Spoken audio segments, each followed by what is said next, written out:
Avengers, the end is near.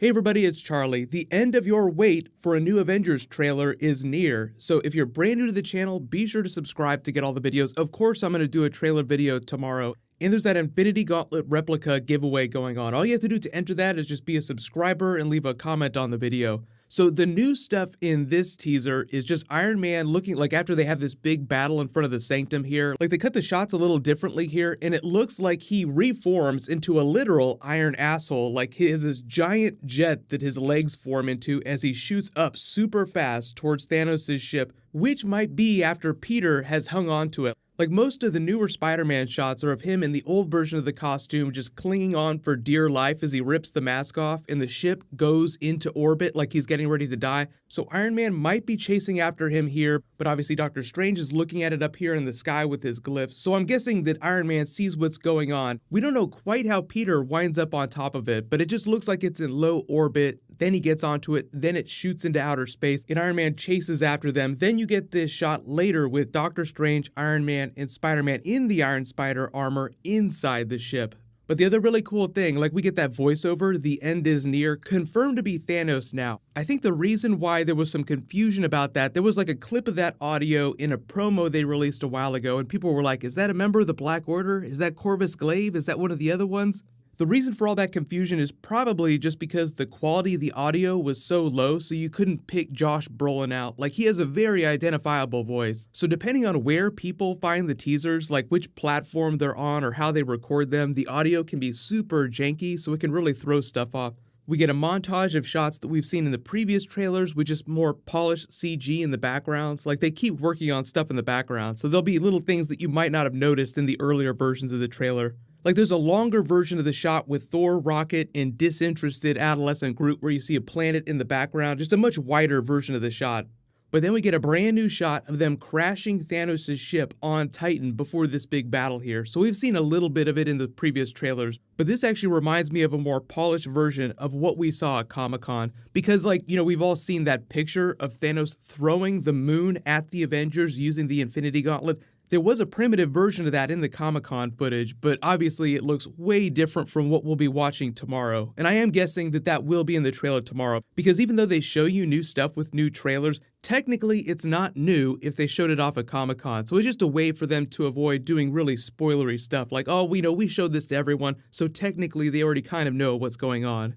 But the cool thing about this is that you just see some of the ruins of Titan, so you see what their civilization looked like before it was destroyed. So obviously most of you have probably read a version of Thanos and his backstory in the comics. They've already confirmed that we're going to see some younger versions of Thanos that'll probably allude to what life was like on Titan before everything was destroyed in this big cataclysm.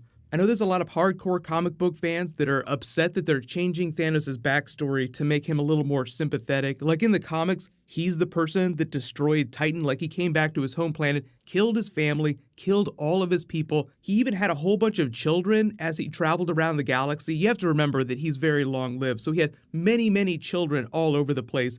Went around at the behest of death and got rid of all of them. And then most of you are probably familiar with Marvel's Infinity storyline because a lot of it serves as the basis for the Black Order during Infinity War, where he goes to Earth searching for his last remaining child, Thane, who isn't an MCU character, like he's not going to be in any of these movies, but also searching for the Infinity Gems. So I think just because of the reality of the amount of time that they have to convey his backstory, they just condensed it a little bit. If we ever get a Marvel Infinity TV series or an animated adult TV series, then they might do more of like the actual classic comic book storyline. Because if we're getting an adult animation Deadpool series later this year, then I don't think it's too far off that we get something like that from the other big Marvel characters. Who knows what those other TV shows they're developing for that Disney streaming platform are, but I think we're still a long ways off from getting like really big A-list Avengers in the TV series. They've officially started their press tour. I've already started posting a couple of the teasers and the featurettes and the clips and stuff that they've been dropping. Wakanda is a super important place during Infinity War because it's the most defensible location on the planet. So this is a clip of the Black Panther characters talking about their characters during Infinity War. kind of cool. I was like, it hit me like unexpectedly. I was like, oh my god, this is awesome. Was it like a big group? What was Yeah, it? it was a scene we were shooting where we were just kind of all standing next to each other, and I just sort of went, wait a minute. You're like, wait, down here and down here and yeah, it was pretty awesome. And just the mashup of us, from Wakanda, with the Avengers standing with us, like the different worlds. Pretty awesome about it. I had the different worlds colliding. Moment. It's and the coolness of them coming to our world, you know what I mean? Like, and this is something so cool about the Avengers coming to Africa, going to Wakanda. You know what I mean? Like they're standing right next to us. I was like, this is pretty awesome. And it's going to continue. I mean, there are 2 different movies that are being filmed back to back here. So it's it's a long-term process. Mm-hmm. Yeah. And more Black Panther, we hope too, right? Yeah. What can you tell us? I don't know what I can tell you. Yeah. You have to ask a question. I ask, you tell.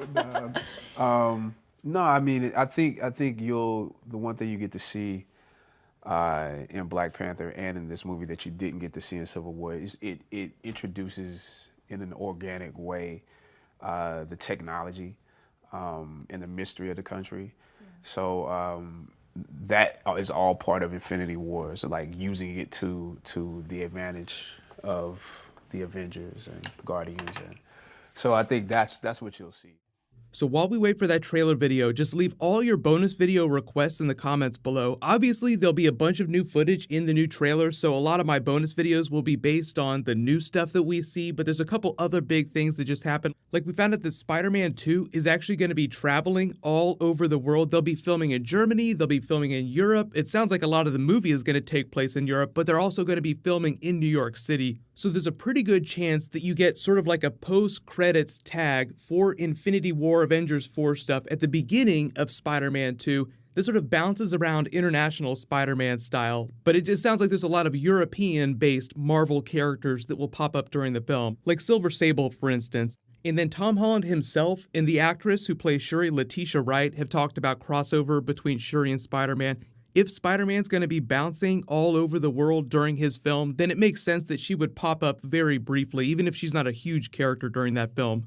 There was a little bit of new Game of Thrones that just dropped and a bunch of other stuff, so I'll just update the video schedule in that top pinned comment, so just check that out. But click here for more of those Avengers previews that have been dropping, and click here for that big feature on Superman and the Krypton TV show that's dropping next week.